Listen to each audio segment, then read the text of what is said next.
What's up, everybody? Hey, I got some exciting stuff for you today. You're gonna love it, I hope. Think it's gonna be amazing.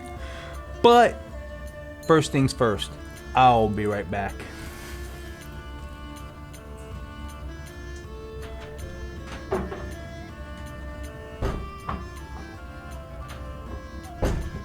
Okay.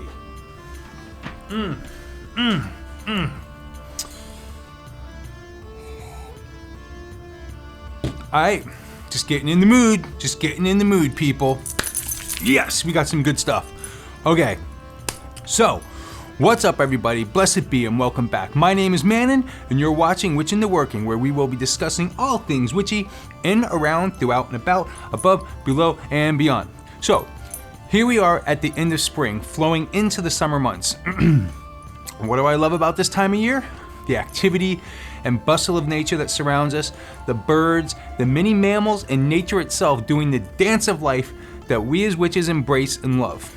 Also, the more discreet and subtle fairy realm that flourishes around us, whether we acknowledge it or not. These next few months are the high time for the Fae, and I want to go over this with you in this video and not only teach you about the realities and misleads of this race of beings, but also guide you in journeying, meeting, and developing a relationship with these very real beings moving forward. So, I will not be teaching you about the Hollywood version of the fairy folk and all of the traits, characteristics, and stories that have been developed over time for entertainment purposes, as these serve to offer no growth to our magical selves. We will be going over the living Faery Realm that has been recorded and discovered by cultures around the world over the centuries. So open your eyes, ears, and minds, and let's get ready to rumble. So stupid. Roll the intro.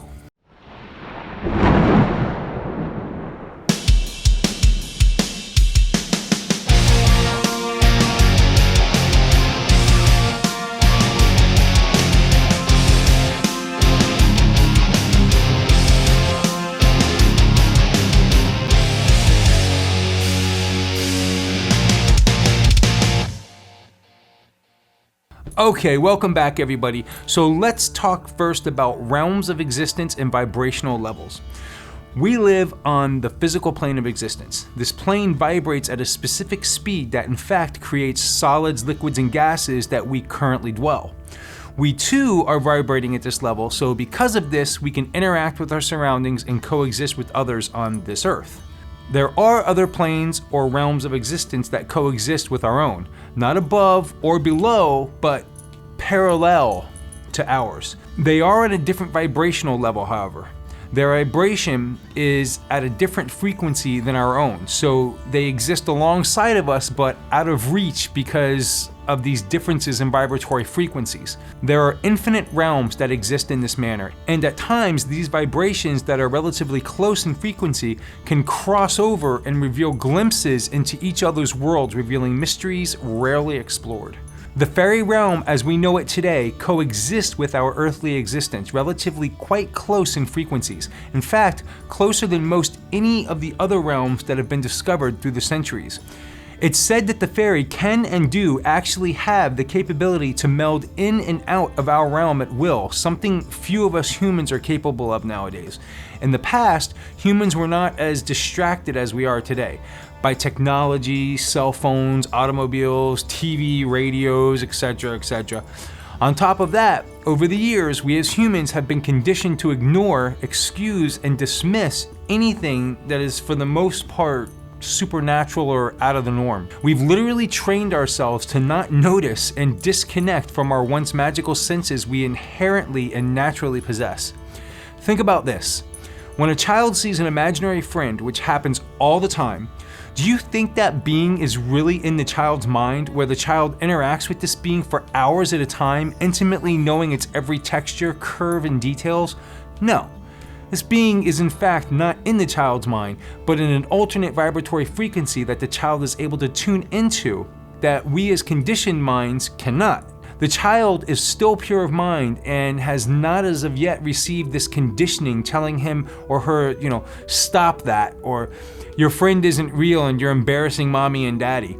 After a few times of continual reprimand and scolding, the child's mind has no option but to let go and stop connecting with that frequency, therefore dismissing and growing up, forever disconnecting from a world that could have taught him or her so much more than this world can offer. Okay, now that we've covered how other planes of existence and beings can coexist with us, let's talk about the specific realm of the fairy. What are fairies? So for starters, let's clear up the difference between fairy, F-A-E-R-Y, and the Hollywood entertainment fairy, F-A-I-R-Y.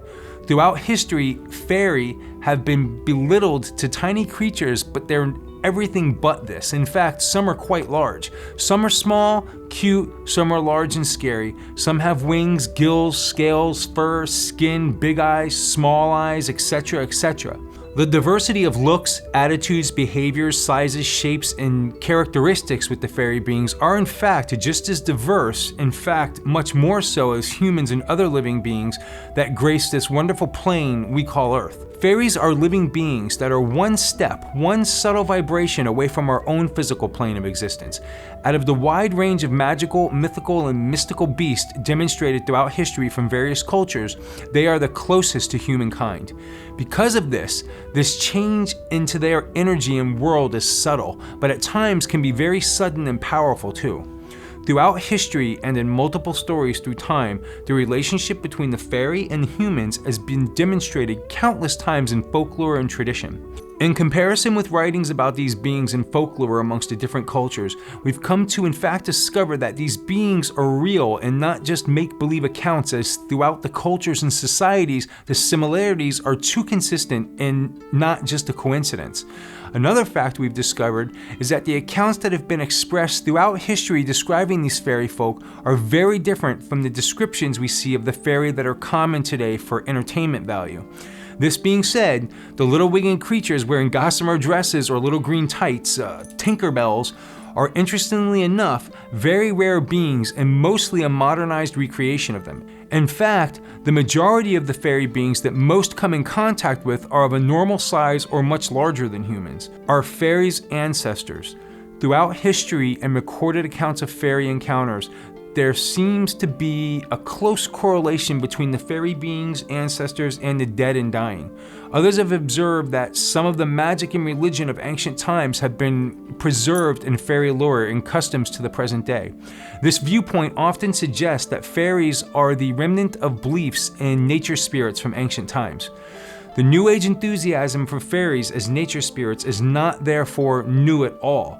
Throughout lore and stories that have been told over the centuries about the fairy folk, it's a common theme that you hear about a lot of humans actually going into the underworld of fairy beings, or into their world in other words.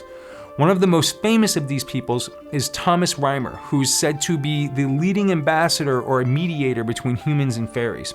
Another is Reverend Robert Kirk, who is said to still be quite active with the fairy realms that he passed into some 300 years ago. In fact, the teachings of the fairy beings that I'm going over with you today were taught to me by one of the leading experts in the fairy realms today named R.J. Stewart.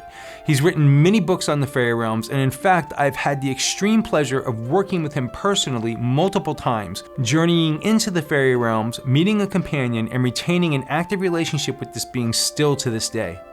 As I mentioned earlier, many people who work with the fairy realms are often shocked when they end up coming into contact with a being or beings that resemble nothing like the preconceived notion of a tiny little winged creature fluttering about their heads blowing soft butterfly kisses. The fairy, again, are part of another plane of existence that parallels with our own. This being the regions that we currently inhabit translate over to the fairy realm as well. What does this mean exactly? Okay, so let's use the northwest of the United States for instance. Figure the mountainous areas in that region covering the Oregon and Washington areas right up into Canada. Very mountainous, hilly, and heavily forested areas for the most part. Working with the fairy realm as a human living in this area, many who practice this tradition of underworld fairy work report working with fae folk who are quite large and hairy in stature. These beings take the form of a humanoid, but very large, heavy, and robust in their build. In fact, you can easily envision this creature if you haven't picked up on this already, in that this fairy species resembles the common Bigfoot or Sasquatch that we hear about so much from cultures and people all over the world. These beings have in fact been recorded throughout history by so many different cultures from Asia to the Americas that they're ultimately becoming a fact instead of a fiction.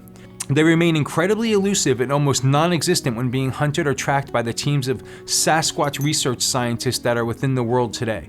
I mean, it's no secret, I'm sure everyone watching this video has heard of Bigfoot or Sasquatch and seen an accompanying documentary about them. My personal opinion, and it's okay to call me crazy because I don't really care, crazy is my norm, and I wouldn't have it any other way if it meant closing my mind to the mythical, magical, and mysterious. Just the way it is. Sorry, people. This being said, to me, Bigfoots, Sasquatch, are in fact fairy beings that people are seeing briefly and experiencing only to have them, and I quote, 100% of the people who've seen these beings, after they've seen them and they disappear, they pretty much say the same thing. Quote, they seem to have disappeared out of thin air simply by walking behind a rock, tree, or bush. They never reemerge and they're just gone, only leaving minor traces like imprints or broken tree limbs as evidence that they were even there. In contrast, let's take a journey to the opposite side of the country, to sunny South Florida. In this area of the world, peoples who practice working with the Faery Realm, mainly for the most part, see and communicate with fairy that are more of a reptilian format. Usually these beings are again humanoid in shape, but reflect gills, scales, and even fins at times, or skin textures much like that of reptiles like snakes, frogs, or alligators. Why? Because this area, where I'm living right now, sunny South Florida, is mostly swamp and water-based lands. The fairy we're working with are that of nature spirits, so to speak, and take adaptation from the immediate environment that exists in a particular area, as they're very much connected to these energies. Again, our spaces, the Fae and ours, parallel each other, so swampland here is equally swampland there too. This is not to say that only fairy of a particular region can inhabit a specific space. Fairy can travel throughout the world just as we can. This being said, when visiting a fairy realm, there can be many shapes, sizes, colors, and formats of fae folk, just like there are many shapes, sizes, colors, and formats of humans at Disney World, for instance. Okay, let's talk about the little fae folk. The little fairy folk that have been portrayed throughout the Victorian patriarchs actually in fact have little to no relationship to the living tradition. This is not to discount these tiny beings, as they have their place in our minds and lives, and in fact some do exist, but on a different level than the traditional fairy accounts we're speaking of in this tutorial. To quote R.J. Stewart from his book, The Living World of Fairy, quote, I've spent some time with this important comparison, not to attack the ideas of the New Age or of Finhorn, which are appropriate for the people drawn to them, but to demonstrate the gulf between New Age ideas and the genuine tradition. That gulf has risen through innocent ignorance and isolation rather than through divisive intent, end quote. So, fairy can zap in and out of our physical realm. How can they do this? Because they are simply fairy beings of the local area, and they are simply crossing over back into their dominant vibrational frequency or realm. Unlike humans, the fairy folk have not suffered from the conditioning I spoke of earlier in this tutorial. Again, the vibrational frequencies between our physical realm and the fairy realm are very, very similar and parallel to each other. Literally just a small, tiny notch off from each other vibrationally. Most, not all fairy beings can cross in and out of our frequency at will. In fact, there are humans that can do this too, and there have been for centuries. I'm sure everyone has heard the stories of humans being taken and or voluntarily journeying into the fairy realms. These stories have been portrayed throughout many cultures around the world. Again, too many to be a coincidence. One of the most common recorded circumstances that occurs with these peoples that go missing is that when they return, they haven't really aged much, if at all, in fact. This is because, in my opinion, unlike our physical plane, which is ruled by time itself, the fairy realm is not, or at least to the extent that our physical plane is. Let me explain. This physical plane of existence is literally ruled by time. Everything that we experience physically, emotionally, mentally, spiritually has one thing in common, the very least, and that is time. Time rules us, and in fact, many times makes us angry, stressed, happy, sad, and all of the other emotional experiences we as humans encounter. I mean, think about it. Next time you're really stressed out about something, for instance, being late to work, or being worried about something that hasn't happened yet, all of this is tied in with the concept of time. You're stressed about being late for work because you won't be on time and possibly get reprimanded or worse, fired. You're worried about a health test result? You're just waiting, twiddling your thumbs, wishing so much tomorrow would just come so you could find out your results and be put at ease. You're waiting for time to go by faster to end your suffering to worry. In this situation, how many of you have said at least once in your life, I wished I could just snap my fingers and it be then instead of now? I can bet most all of you have. Whether you can remember it or not is another story. Seconds, minutes, hours, days, weeks, months, years, seasons, our life expectancy, our pets and loved ones' life expectancies, our trials and tribulations throughout life itself, all ruled by Father Time. In fact, our horned god, Lord of death, resurrection, and rebirth. To enter into the Faery Realm is in fact accomplished on a few different levels. One of the first and most difficult practices of entering into the Faery Realm is to do so physically, so to speak. This is where a human has mastered the art of being able to change his or her vibrational frequency to match that of the Faery Realm. This isn't to say that a person all of a sudden creates a Harry Potter-like portal and walks into it, therefore entering into this realm. It works more on the level of dissolving or sort of melding into the realm. I mean, I guess the best way to explain it, you've all seen Star Treks where they beam me up Scotty. You know how they kind of change frequencies and then end up in another location? Imagine this circumstance as how it would happen, physically moving from this plane to the next, and you're basically changing your physical structure and makeup to now an astral embodiment and structural makeup.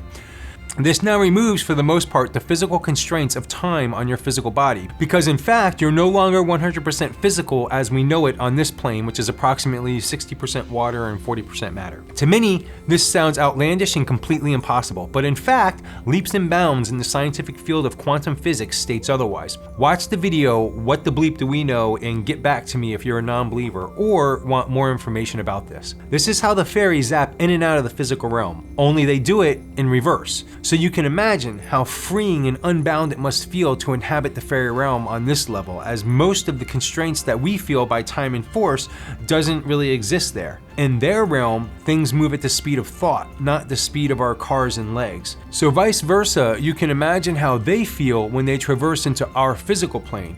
I like to think of it as, in comparison, if you zapped into a world underwater. The constraints, the movement, the awkward balancing, etc.